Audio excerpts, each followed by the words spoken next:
जय हिंद बच्चों। Welcome to my channel Anil tutorial classes. आज मैं क्लास 10th के जो चैप्टर नंबर 7.2 है, लेसन जो 7.2 है कोऑर्डिनेट, उस कोऑर्डिनेट का क्वेश्चन नंबर 6 से लेकर 10 तक सॉल्व करेंगे। ठीक है बच्चों, इसके पहले वाले वीडियो में मैंने क्वेश्चन नंबर 1 से लेके 5 तक कर दिया है।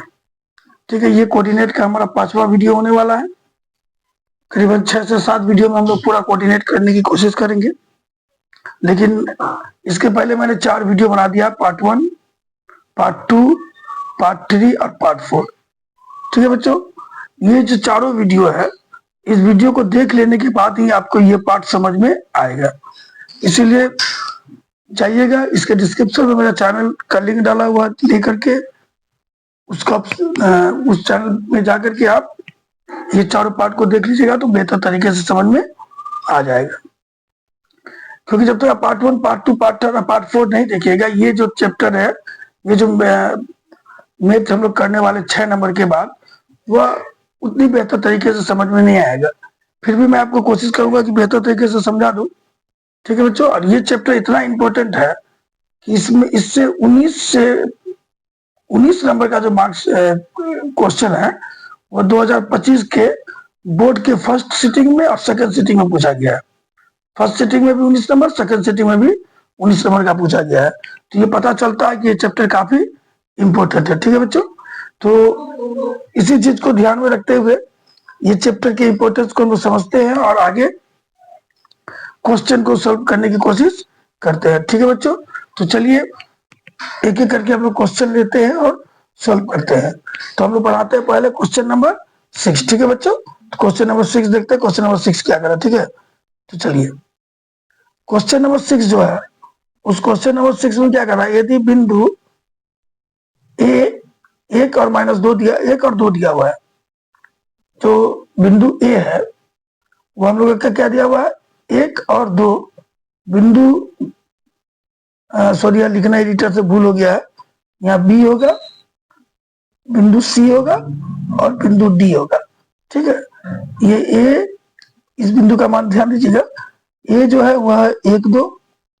ठीक है बच्चों, बी जो बिंदु दिया हुआ वो दिया हुआ 4y, सी जो दिया हुआ है बच्चों वो दिया हुआ है x और 6। ठीक है बच्चों, डी जो दिया हुआ है वो डी है 3, 5। ये 4 बिंदु है ए बी सी डी, ये समांतर चतुर्भुज के शीर्ष है। क्या है, समांतर चतुर्भुज के शीर्ष है। तो हम लोगों को x और y क्या करना है बच्चों, x और y निकालना है। x और y संबंध निकाले जी नहीं, यहाँ पर x और y निकालना है आप लोगों को, संबंध निकाले नहीं, x और y निकाले हुआ क्वेश्चन। यानी हमको ये कहा गया है कि ए बी सी डी एक समांतर चतुर्भुज है जिसके शीर्ष यहाँ पर दिए हुए हम लोगों को। ठीक है बच्चों, जैसे मान लीजिए ये ए बी सी डी ये समांतर शीर्ष, ध्यान दीजिए समांतर चतुर्भुज ए बी सी डी।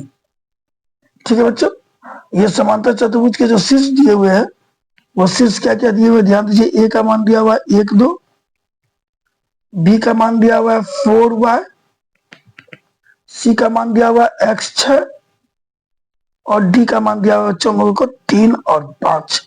ये चारों बिंदु दिए हुए हैं। ठीक है, तो हम लोगों को ये जो x है, ये x और ये y फाइंड आउट करना कि x कितना होगा बच्चों और y कितना होगा। तो देखिए, इसको निकालने के लिए हम सिंपल सा तरीका है कि सबसे पहले हम लोग AC को मिला दिए, ये AC को मिलाया और हम लोगों ने ये BD को मिलाया। क्या मिला, AC तथा BD को मिलाया। तो हम लोगों ने AC तथा BD को मिलाया, ये लिखना कोई जरूरी नहीं है, हम बता रहे हैं आप लोगों को। AC तथा BD को मिलाया और ये कटा कहाँ है, ऊपर कटा है। कहाँ कटा बच्चों, ऊपर कटा है। AC और BD कहाँ कटा, ऊपर कटा है। अब थोड़ा मेरा बात को ध्यान से समझिएगा, ये हम लोग 9 में पढ़े कि अगर कोई समांतर चतुर्भुज है, ठीक है बच्चों, ये अगर समांतर चतुर्भुज है तो इसके जो विकर्ण होते हैं, ये जो विकर्ण होगा ए बी और सी डी अगर समांतर चतुर्भुज है तो इसके जो विकर्ण है बच्चों, ये जो विकर्ण है, ये विकर्ण एक दूसरे को क्या करते हैं, समविभाजित करते हैं। यानी कहने का मतलब हो गया कि ये जितना इतना और इसकी लंबाई जो है, अगर ये ओ पे घटा है तो जो ए होगा और जो हमारा सी होगा ये भी बराबर होगा, और बीओ जो होगा वो मेरा किसके बराबर होगा बच्चों, डीओ के बराबर होगा। यानी ये ध्यान दीजिएगा, थोड़ा कलर चेंज करके बता देते हैं। ये एओ जो है वो सीओ के बराबर होगा, और ये बीओ जो है वो डीओ के बराबर होगा। ठीक है बच्चों, यानी ये जो है इसके बराबर है और ये जो है इसके बराबर है। यानी कहने का मतलब ये हो गया कि जो एसी है, जो मेरा एसी है, ठीक है बच्चों, ये जो मेरा एसी है, इस एसी का मिडिल पॉइंट है ओ, और ये बीडी का भी मिडिल पॉइंट क्या है, ओ है। दोनों का मिडिल पॉइंट क्या है बच्चों, ओ है।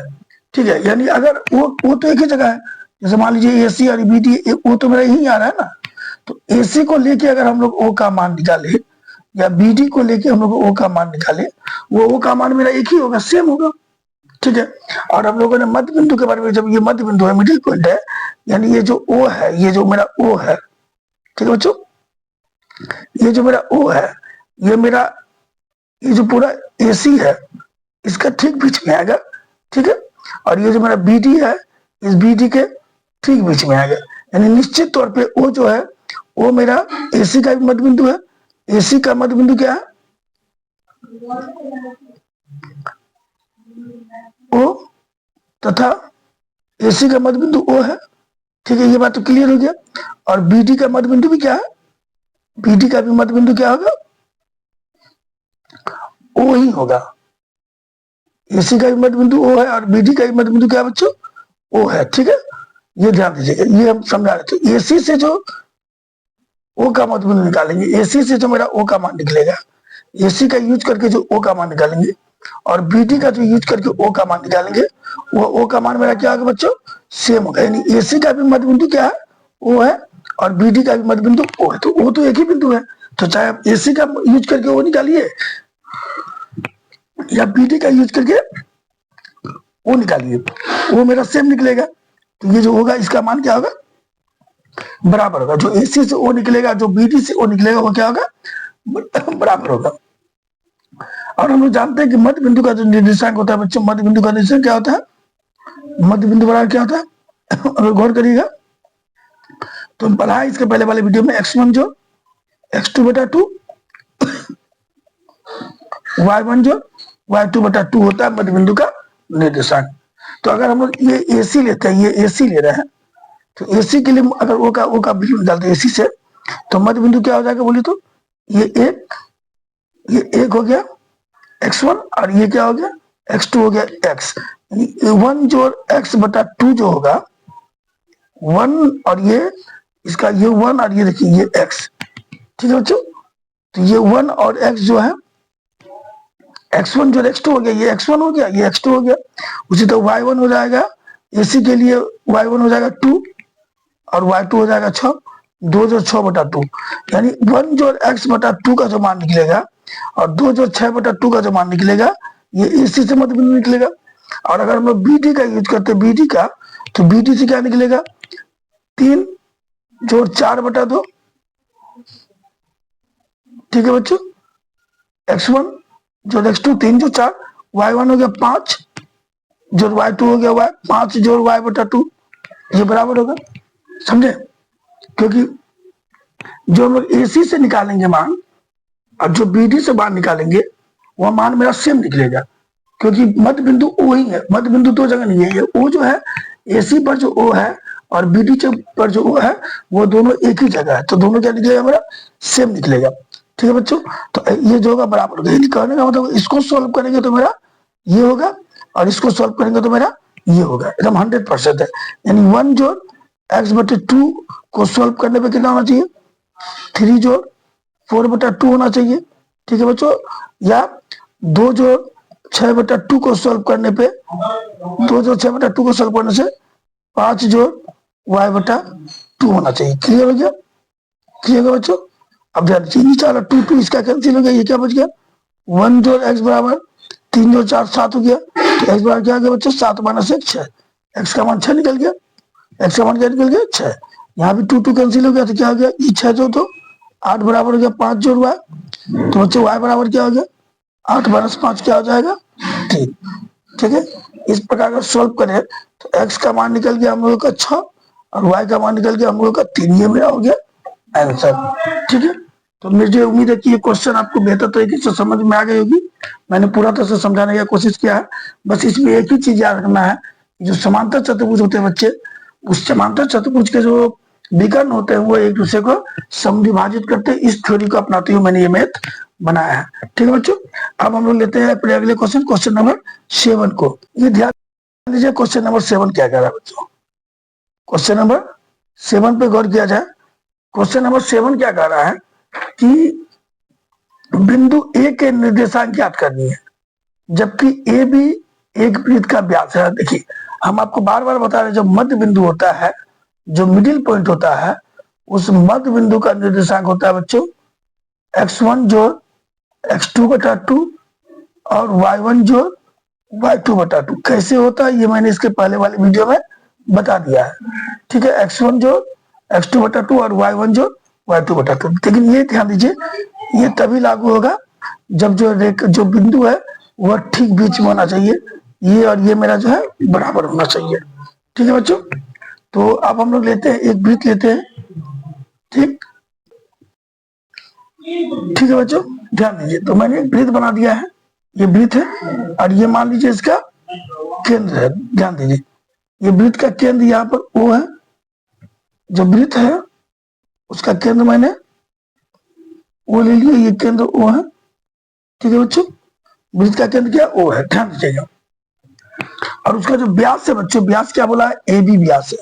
तो जो व्यास होगी वो ठीक केंद्र से होकर जाएगी, मालूम है हम लोगों को। अगर ये AB मेरा व्यास है, ठीक है, तो इसमें A का निर्देशांक निकालना है, जबकि केंद्र O का मान दिया हुआ है। केंद्र O कितना दिया है बच्चों, जो केंद्र O है, ध्यान दीजिएगा, केंद्र O दिया हुआ है 2,-3। जो केंद्र O है उसका मान दिया हुआ 2,-3। ये हिसाब बहुत इंपॉर्टेंट है और कई बार पूछा जा चुका है, इस चीज को तो ध्यान दीजिएगा। केंद्र O दिया हुआ है 2,-3 और जो A है बच्चों, A का मान हम लोगों को मालूम नहीं है, ये A निकालना है हम लोगों को। ठीक है, और B का निर्देशांक दिया हुआ है 1,4। जो B है, ये B का मान दिया हुआ 1,4। तो ये तो हमको मालूम नहीं है, तो हम लोग मान लेते हैं कि लेट A का निर्देशांक क्या मान लेते हैं हम लोग, जो A है बच्चों, A का निर्देशांक हम लोगों ने मान लिया XY, यानी A पर कितना है XY। A का निर्देशांक हम लोगों ने मान लिया XY। अब B हम लोगों का दिया हुआ है 1,4 और केंद्रक O दिया हुआ है -2,3। ठीक है, तो अब ध्यान दीजिए, हम लोग जानते हैं जो व्यास होती है, व्यास के ठीक बीच में केंद्रक होता है। ठीक है बच्चों, यानी इधर वाला क्या होता है, बराबर होगा। यानी 100% जो व्यास है AB, ठीक है, और इसके बीच में मूल बिंदु, इसके बीच में जो O है, वो व्यास का मध्य बिंदु होगा।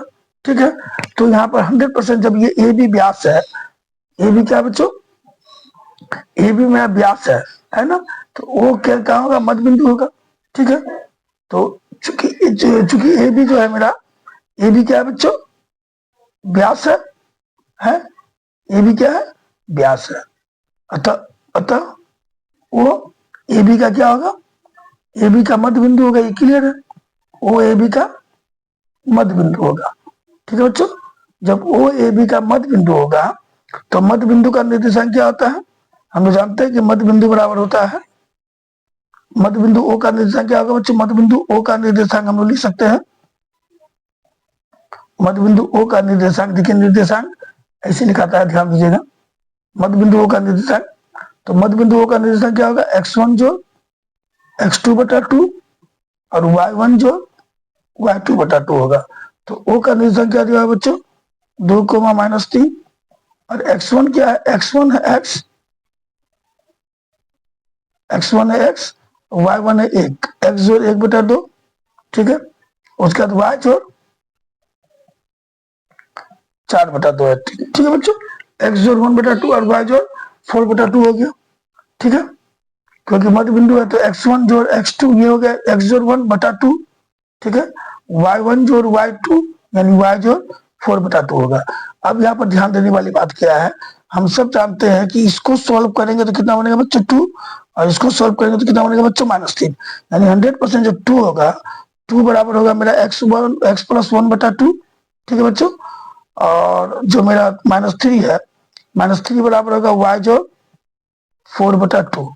ये जो 2 है, ये 2 इधर गुना के क्या हो जाएगा, 4 बराबर x+1, तो x बराबर क्या हो जाएगा बच्चों, 4 - 1 हो जाएगा, जो कि होगा 3। 4 - 1 क्या होगा, 3 होगा। ठीक है बच्चों, x बराबर 4 - 1 क्या हो जाएगा, 3 हो जाएगा। इसको सोल्व करते हैं सेम, ये -6 बराबर क्या होगा, y+4, क्योंकि जो 2 है, 2 इधर 3 से गुना के क्या हो जाएगा -6, तो y बराबर क्या हो जाएगा, ध्यान दीजिएगा, y बराबर हो जाएगा, ये -6 है, इसको इस साइड लेके चले गए तो -4 बराबर क्या हो गया, -6 -4 बराबर y हो गया, तो y बराबर हो जाएगा हम लोगों का माइनस माइनस प्लस हो जाएगा -10। y बराबर क्या हो जाएगा बच्चों, -10। ठीक है, तो x का मान हम लोगों ने निकाला 3, y का मान निकाला -10। तो जो आंसर निकलेगा हमारा, वो आंसर क्या होगा, ए का निर्देशांक क्या होगा, ए का निर्देशांक होगा, हम लोगों ने माना क्या बच्चों, XY, और x का मान क्या निकाला, 3। ध्यान दीजिए, x का मान यहाँ निकाला हुआ है 3, और y का मान निकाला -10, तो आंसर है 3 - 10। ये हम लोगों का फाइनल आंसर निकला। ठीक है बच्चों, तो इस तरह हम लोगों ने 7 नंबर मैथ को देखा। हम बता रहे हैं कि इसमें हम लोग 10 नंबर तक देखने वाले हैं। अभी और मैथ्स है जिसको हम लोग इजी तरीके से समझने की कोशिश करेंगे, और इसके बाद वाला वीडियो में हम लोग चैप्टर 7.3 को करेंगे। 7.3 में त्रिभुज का क्षेत्रफल निकालना है, और वह भी बहुत इंपॉर्टेंट चैप्टर है, इससे बहुत सारे क्वेश्चन भी पूछे जाते हैं। ठीक है बच्चों, तो चलिए हम लोग देखते हैं अपना अगले क्वेश्चन को, क्वेश्चन नंबर 8 को। क्वेश्चन नंबर 8 भी जो है ना, बहुत इंपॉर्टेंट क्वेश्चन, ध्यान दीजिएगा। क्वेश्चन नंबर 8 थोड़ा इंपॉर्टेंट है, और ये जो है ना थोड़ा, अब तक जो हम लोग जो भी मैथ बनाए उससे थोड़ा सा टफ है, लेकिन फिर भी जो स्टूडेंट पढ़ने वाले हैं उनके लिए मैथ टफ नहीं होता, मैथ समझने की चीज होती है। तो चलिए इसको समझते हैं हम लोग। देखिए क्या बोला है, यदि ए और बी क्रमशः -2 और 2, -4 है, और पी का निर्देशांक निकालना है। अब पी कहाँ है, तो देखिए पी जो है इस पर ध्यान दीजिए, पी जो है ए बी पे इस प्रकार है कि ए पी बराबर 3/7 ए बी है। तो हमको पी की स्थिति निकालनी है, पी रेखाखंड ए बी पर स्थित है, तो पी की स्थिति निकालनी है कि पी का निर्देशांक क्या निकलेगा। ठीक है बच्चों, तो ध्यान दीजिए, हम लोग समझते हैं। पहले ये हम लोग ले लिए, जो रेखाखंड है ए बी है बच्चों, ठीक है, ए बी है, और ए का मान कितना दिया, तो ध्यान दीजिए, ए का मान दिया हुआ है -2 बच्चों, और जो ये बी है पी का मान दिया हुआ 2, -4। ठीक है, ए और बी हम लोगों ने नोट कर लिया। ए और बी कितना दिया है, मान लीजिए इसमें बीच में कहीं यहाँ पर मेरा बिंदु पी, ठीक है, ये बिंदु पी है, और यहाँ पर दिया हुआ है कि एपी बराबर 3/7 ए बी है।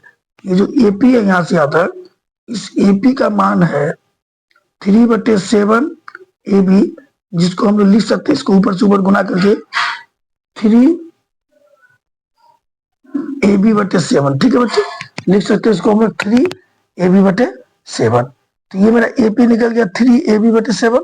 अगर हम लोग यहाँ से तो बीपी निकालना चाहेंगे, तो बीपी क्या होगा, ध्यान दीजिए, बीपी पे अगर गौर किया जाए तो जो बीपी होगा, ये यहाँ से यहाँ तक मेरा बीपी है, तो ये बीपी क्या होगा, तो बीपी जो है पूरा, अगर हम लोग ए बी ले लेते हैं, ये ए बी में, ये जो पूरा ए बी है, ध्यान दीजिए, यहाँ से यहाँ तक जो मेरा ए बी है, पूरा ए बी है, ठीक है, इस ए बी में यहाँ से यहाँ तक एपी को घटा देंगे तो मेरा बीपी निकल जाएगा। ठीक है बच्चों, तो हम लोग वही करते हैं कि जो ए बी है, ए बी में से हम लोग पूरा ए बी में से एपी को घटा देते हैं। ठीक है बच्चों, तो जो ए बी है, ए बी कितना निकला, ए बी को ए बी रहने दिए, ठीक, माइनस एपी का मान अभी जस्ट देखिए क्या निकला हुआ है, एपी का मान निकला हुआ है 3ab/7, लिख दिए बच्चों।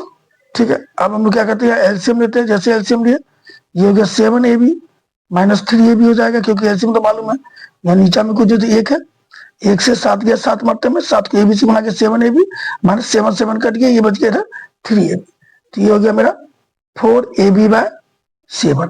क्या निकल गया, 4ab/7, क्या निकल गया, बीपी। ठीक है, तो बीपी निकल गया 4ab/7, और एपी दिया हुआ है 3ab/7।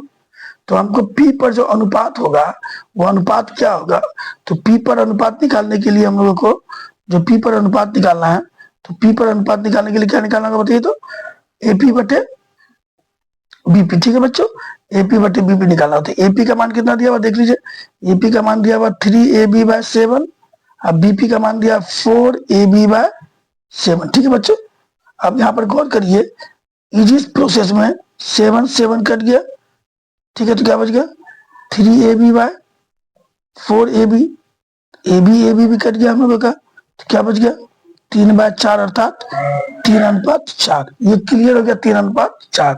जो 3:4 आया, ये हम लोगों का हो गया M1 और M2। तो यहाँ ध्यान दीजिए, x1 कितना दिया हुआ -2, y1 कितना दिया हुआ -2। ये x1 y1 पहला वाला ब्रैकेट में, दूसरे वाले ब्रैकेट में x2 y2 कितना दिया है बच्चों 2, और y2 कितना दिया बच्चों -7। दूसरे वाला ब्रैकेट में x2 y2 दे दिया है, और तो x1 y1 x2 y2 minus हो गया।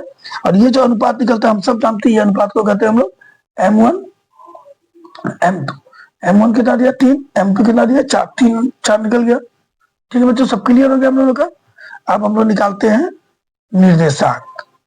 निर्देशांक जो पी पर निर्देशांक का अनुपात भी मालूम हो गया हम लोगों का, तो पी पर निर्देशांक का फॉर्मूला क्या होगा बच्चों, M1 x2 जोड़ M2 x1 बटे M1 जोड़ M2, सेम M1 y2 जोड़ M2 y1 बटे M1 जोड़ M2। क्लियर है बच्चों, ये फॉर्मूला हम लोगों ने लिख लिया।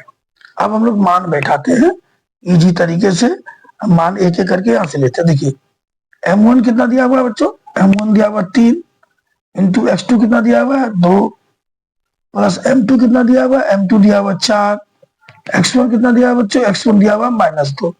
ठीक है, बटे M1 जोड़ M2 ले लिए, 3 + 4 है ही मालूम हमको, M1 जोड़ M2 यहाँ से ले लिए। फिर ये देखिए थोड़ा मिल गया, इसको समझ लीजिएगा आप लोग, ये M1 है। ठीक है बच्चों, M1 और y2 होता है। M1 फिर हो गया 3, y2 कितना बच्चों, y2 है -4, फिर M2 ले लिए, M2 है 4, y1 कितना, तो y1 देखिए यहाँ है -2।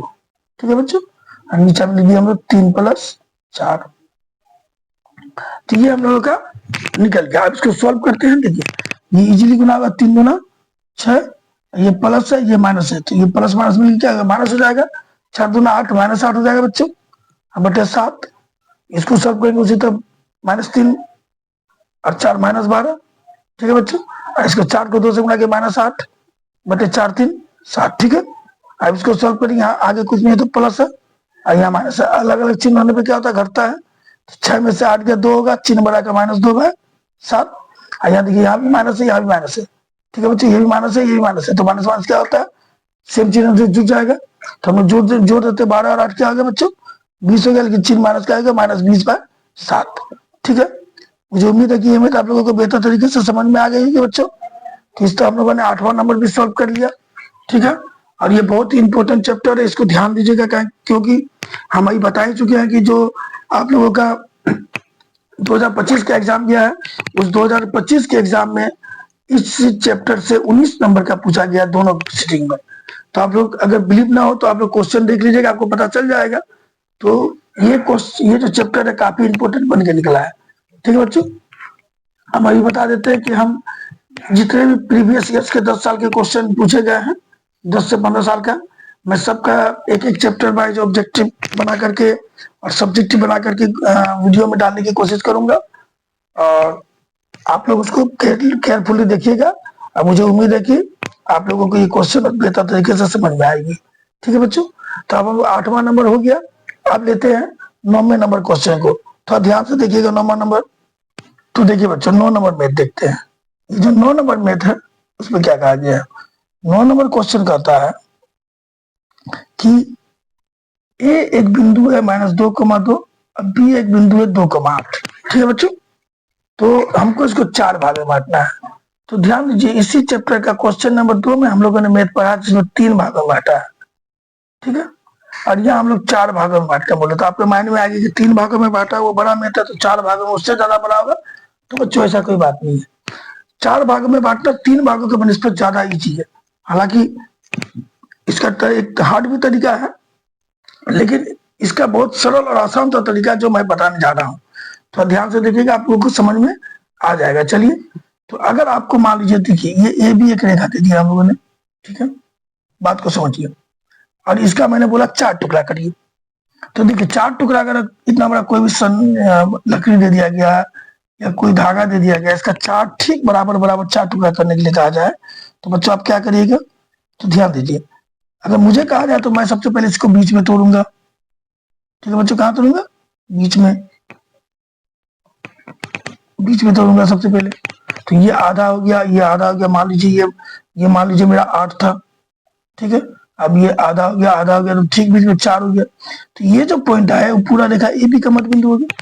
अब मैं इसको लूंगा यहाँ से यहाँ तक, ठीक है, ये कितना है, 4 है, फिर इसको 20 से काट दूंगा, तो ये कितना हो गया, आधा आधा हो गया, ये 2 हो गया, ये 2 हो गया, तो ये जो बिंदु हो गया ये इस पूरे का मध्य बिंदु हो गया। फिर मैं इधर वाला को लूंगा, ठीक है, ये भी 4 था, इसको मैं बीचे बीच काट दूंगा, तो इधर आधा हो जाएगा, इधर आधा होगा, ये भी 2, ये भी 2। यानी क्या क्या मैंने, ध्यान से दीजिए, पहले मैंने इस पूरा ए बी का मिडिल पॉइंट निकाला, ठीक है, तो 2 टुकड़ा प्राप्त हुआ, फिर इस दोनों टुकड़ा का मैंने मिडिल पॉइंट निकाल दिया, तो मुझे 4 टुकड़ा मिल गया, 2 2 2 2। क्या क्या समझ में आ गया आप लोगों को। यानी सबसे पहले हम लोग क्या करेंगे, मान लीजिए अगर हमको ये मैथ दिया हुआ है, तो ये ए और बी दिया हुआ है बच्चों हम लोगों को, ए का मान कितना दिया है, -2,2, और बी का मान कितना दिया है बच्चों, 2,8 दिया हुआ है। तो सबसे पहले मैं क्या करूंगा, इसके बीच में काट दूंगा, ठीक है, बीच में काटने के बाद फिर इसको अभी इधर टुकड़ा करूंगा, इधर भी टुकड़ा करूंगा, तो इस तक करके एक क्रम से ये क्या हो गया मेरा पी, ये क्या हो गया क्यू, और ये हो गया आर, ठीक है। तो लेट ए -2,2 तथा बी 2,8 में क्या है, ये जो एपी है, ये एपी बराबर है पी क्यू बराबर है क्यू आर बराबर है बी आर। ये क्लियर है बच्चों, चारों पॉइंट बराबर है। अब हम लोग क्या करेंगे, ध्यान दीजिएगा, अब हम लोग बारी बारी से इस चारों पॉइंट को निकालते हैं। तो मेरे अंदाज से अगर उस फॉर्मूला पे जाएंगे M1 वाला M2 वाला में, तो हिसाब काफी लंबा हो जाएगा, लेकिन अगर थोड़ा सा दिमाग लगाएंगे तो हिसाब हम लोग का काफी इजी बनेगा। कैसे बनेगा, तो ध्यान दीजिए, ये जो Q है, ये Q क्या दिखाता है कि ये जो AQ है और ये जो BQ है वो बराबर है, ठीक है, क्योंकि मिडिल पॉइंट में तब ना मैंने बीच बीच काटा है। यानी ए बी का मध्य बिंदु क्या है हम लोगों का, ए बी का मध्य बिंदु है, ए बी का मध्य बिंदु क्या बच्चों, क्यू है, और मध्य बिंदु है तो क्यू का निर्देशांक क्या होगा, हम लोगों ने पढ़ा है कि मध्य बिंदु का निर्देशांक क्या होता है बच्चों, मध्य बिंदु का निर्देशांक होता है x1 जोड़ x2 बटा 2 और y1 जोड़ y2 बटा 2। क्लियर है बच्चों। तो अगर गौर करिए तो x1 क्या अधिक है, तो ये x1 ये देखिए ए बी लिया हम लोगों ने, ए बी लिया, ये ए से बी तक, यहाँ से यहाँ तक दिया, यहाँ से लेके यहाँ तक दिया। तो ए का जो पॉइंट है वो x1 y1, बी का जो पॉइंट है वो x2 y2 का काम करेगा। तो x1 काम क्या कर रहा है, -2, जो x2 का काम क्या कर रहा है बच्चों, 2/2, y1 का काम कर रहा है बच्चों 2, और y2 का काम कर रहा है 8, 2 जोड़ 8/2। इसको सॉल्व करिएगा तो ये क्या होगा, -2 + 2 0/2 हो जाएगा, और ये हो जाएगा 10/2। ठीक है बच्चों, 0/2 और 10/2। अगर मैं इसको काट दूं तो काटने पे क्या प्राप्त होगा हम लोगों को बताइए, तो ये कट गया 5 बार, तो हम लोगों को प्राप्त हो गया 0/2 0 और ये 5। ठीक है बच्चों, 0 और 5, ये जो मेरा क्यू निकला, इस क्यू का मान हो गया 0 और 5, 0,5। ठीक है बच्चों, 0, है, फिर से लिख देते हैं, ऐसा ना हो कि आप लोग 15 समझ लीजिए इसको। ठीक है, 0,5। ठीक है, अब ध्यान दीजिए, एक बिंदु तो निकल गया मेरा 0,5, अब निकालना पी। तो पी के बारे में बात किया जाए तो पी क्या है, ध्यान दीजिएगा, तो आपको दिख जाएगा साफ साफ कि ये जो पी है, ये पी पूरा ए क्यू का मध्य बिंदु है। यानी ए क्यू का मध्य बिंदु क्या है बच्चों, ए क्यू का मध्य बिंदु है पी है। जब ए क्यू का मध्य बिंदु पी है तो पी का निर्देशांक क्या है बताइए, तो पी का निर्देशांक वही चीज x1 जोड़ x2 बटा 2। तो देखिए अभी हम लोग ले रहे हैं ए क्यू ले रहे हैं, ये ए क्यू ले रहे हैं यहाँ से आता, तो ए क्यू ले रहा है, तो ए का काम क्या कर रहा है, ए काम कर रहा है x1 y1 और क्यू काम कर रहा है x2 y2। तो जो x1 होगा बच्चों वो क्या होगा, -2 जोड़ 0, क्या हो जाएगा बच्चों, -2 जोड़ 0 बटे 2, ठीक है बच्चों। और y हो जाएगा 2 जोड़ 5 बटे 2, ठीक है। तो ये क्या हो गया बच्चों, -2 जोड़ 2 7 बटे 2, इसको काट दिया हम लोगों ने एक मरते में, क्या हो गया -1, 7 बटे 2। तो ये -1, 7 बटे 2 हम लोगों का क्या निकल गया बच्चों, ये निकल गया पी का निर्देशांक, ठीक है। पी का निर्देशांक निकल गया, -1 हो गया क्या, हाँ हाँ -1 होगा, ठीक है बच्चों, -1 बटे 7 बटे 2। चलिए अब क्यू तो पी तो निकल गया मेरा, अब आर पे आते हैं। अब गौर करिए, अगर हम गौर करें तो आर जो है बच्चों, आर किसका मध्य बिंदु है, ये जो मेरा बी क्यू है, बी क्यू का मध्य बिंदु क्या है बच्चों, आर है, बी क्यू का मध्य बिंदु आर है, ठीक है। जब बी क्यू का मध्य बिंदु आर है बच्चों, तो आर का निर्देशांक सेम काम करेंगे। आर का निर्देशांक क्या होगा, आर का निर्देशांक होगा वही x1 जोड़ x2 बटा 2, यानी 0 जोड़ 2 बटा 2, y1 जोड़ y2 बटा 2, यानी 5 जोड़ 8 बटा 2। तो 0 जोड़ 2 क्या होगा बच्चों, 2 बटा 2, और ये 13 बटा 2, काटे एक मारते में, तो निकल गया 1, 13 बटा 2, 1, 13 बटा 2। तो इस प्रकार गौर करिए तो हम लोगों का चारों पॉइंट निकल गया, ठीक है। ये निकल गया हम लोगों का P, ठीक है बच्चों, ये निकल गया P, ये निकल गया हम लोगों का Q, ये निकल गया हम लोगों का R। तो आंसर आप पहले 0,5 -7,2 और 1,13 बटे 2 नहीं लिखना चाहिए। लिखने का तरीका क्या होगा, तो पहले देखिए, पहले मेरा क्या AP है, तो पहले P का पॉइंट लिखेंगे, यानी P का पॉइंट क्या है, -1,7 बटे 2। फिर Q पे आते हैं, Q कितना निकला हम लोगों का 0,5, देन आएंगे R पर, R कितना निकला हम लोगों का 1,13 बटा 2। तो इस प्रकार हम लोगों का आंसर जो है बच्चों क्लियर हो गया, तीनों पॉइंट हम लोगों ने बारी बारी से निकाल लिया। ये भी एक इम्पोर्टेंट मैथ है, और ये जो तरीका मैंने बताया है बिल्कुल सिंपल और साधारण है। अगर आप लोग M1 और M2 का फॉर्मूला अप्लाई करते तो बनेगा उससे भी, लेकिन हिसाब काफी लंबा हो जाएगा बच्चों।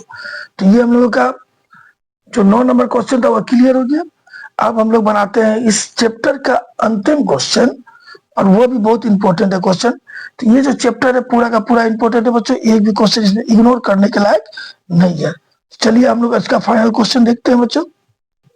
तो 10 नंबर क्वेश्चन देखते हैं बच्चों। 10 नंबर क्वेश्चन में क्या कर रहा है, एक समचतुर्भुज दिया, उसका क्षेत्रफल निकालना है, जिसकी जो चारों शीर्ष बिंदु दिए वो इतना इतना इतना है, चारों शीर्ष बिंदु दिया है।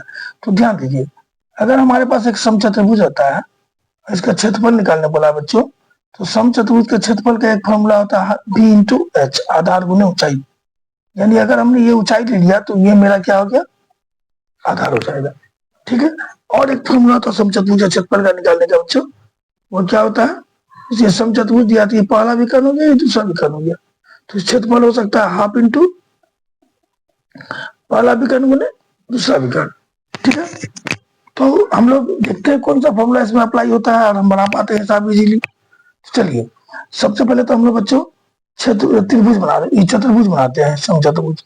तो ये हम लोगों का मान लीजिए एक समचतुर्भुज है, ठीक है, जिसका शीर्ष दिए हुए ABCD, और ये शीर्ष है, शीर्ष के जो निर्देशांक है बच्चों, वो निर्देशांक दिया हुआ है इसका A का 3,0, 3,0, B का 4,5, C का -1,4 और D का बच्चों -2, -1, ये चारों शेष दिया हुआ है, ठीक है। तो हमको इसका क्षेत्रफल निकालना, तो देखिए इस फॉर्मूला को अप्लाई करना थोड़ा सा यहाँ मुश्किल है, तो हम लोग अप्लाई करेंगे पहला विकर्ण गुने दूसरा विकर्ण, ठीक है। तो अगर हम लोग गौर करें इसमें, तो ये यहाँ से यहाँ तक अगर हम लोगों ने मिला दिया AC, तो AC हो जाता है हम लोगों का पहला विकर्ण, यानी D1 का जो मान हो जाता है वो हो जाता है AC। तो AC कैसे निकलेगा बच्चों, तो AC निकलेगा दूरी सूत्र से, जो लेसन 1 में हम लोग दूरी सूत्र पढ़े हैं बच्चों। दूरी सूत्र क्या कहता है, √x2 माइनस x1 का होल स्क्वायर जोड़ y2 माइनस y1 का होल स्क्वायर। इस दूसरी सूत्र का यूज करते हुए हम लोग निकालेंगे एसी। तो जो मेरा एसी निकलेगा बच्चों, एसी के लिए होगा x2 माइनस x1 का होल स्क्वायर जो y2 माइनस y1 का होल स्क्वायर। अगर हम लोग बात करें इसमें x2 का मान, तो देखिए x2 कौन है, ये जो मेरा बिंदु दिया हुआ ये 3,0 दिया हुआ और -1,4 दिया हुआ बच्चों। तो ध्यान दीजिएगा x2 इसका पहला वाला ये x2 हो गया, इसका पहला वाला हो गया x1, दूसरा वाला हो गया इसका y2 y1। ए और सी बोला है तो ए और सी में लेंगे हम लोग, ठीक है बच्चों। तो x2 का काम क्या करेगा, -1 माइनस -1 माइनस 3 का होल स्क्वायर जोड़ y2 का काम क्या करेगा बच्चों, 4 माइनस y1 का काम करेगा 0 का होल स्क्वायर।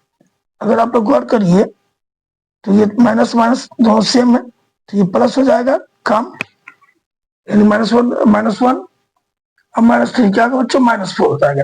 और अगर हम इस -4 का स्क्वायर करेंगे तो हम पहले ही वीडियो में बता चुके हैं कि माइनस पे पावर सम का कोई वैल्यू नहीं होता है, इस माइनस का कोई वैल्यू नहीं होगा, सिर्फ 4 का स्क्वायर क्या होगा 16, ठीक है।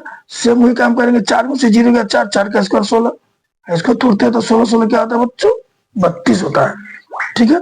अब 32 का रूट क्या होगा, 32 को अगर तोड़ना चाहिए आप तो 4 गुने 4 16, 16 गुने 2 32, तो 2 4 के बदले 1 4 निकल गया, रूट के अंदर 2 बच गया बच्चे, तो क्या हो जाएगी ये 4√2, 4√2 मात्रक हो गया, या यूनिट जो भी कहिए आप, इकाई जो भी कहिए, वो एसी का मान निकल गया। तो पहला विकर्ण निकल गया हम लोगों का यहाँ से यहाँ तक एसी, ठीक है बच्चों। अब हम लोग दूसरा विकर्ण निकालते हैं, ये यहाँ से यहाँ तक बीटी, ठीक है बच्चों। तो ये D2 जो होगा वो क्या होगा हम लोगों का, BD होगा, और D2 जो BD होगा तो फॉर्मूला तो ये लगेगा हम लोगों का। तो यह ध्यान दीजिए जो D2 है, इस D2 के लिए फॉर्मूला ये होगा x2 माइनस x1। तो इस D2 के लिए x2 का काम क्या कर रहा है 4, माइनस x1 का काम क्या कर रहा है -2। तो 4 माइनस -2 क्या आ जाएगा बच्चों, +2 का होल स्क्वायर हो जाएगा, 4 माइनस -2 +2 का होल स्क्वायर। सेम काम यहाँ करेंगे, y2 का काम क्या करेगा 5, माइनस इसमें y का काम करेगा 1, तो 5 माइनस -1 क्या आ जाएगा +1 का होल स्क्वायर हो जाएगा, ठीक है बच्चों। तो इसको गुना करेंगे, देखिए 4 2 6 6 का स्क्वायर 36, ये भी 4 2 6 6 का स्क्वायर 36, 36 का रूट हो गया √72। और सेम तरह तोड़ेंगे अगर हम लोग √72 को तोड़ते बच्चों, तो ध्यान दीजिए जैसे √72 को तोड़ना है तो √72 को लिख सकते हैं हम लोग 6 गुने 6 36 गुना 72, तो 2 6 के बदले 1 6 निकला, रूट के अंदर 2 बच गया, तो ये क्या हो जाएगा 6√2 मात्रक, ठीक है बच्चों, 6√2 मात्रक हो गया। फिर से लिख दीजिएगा, अच्छा रहेगा।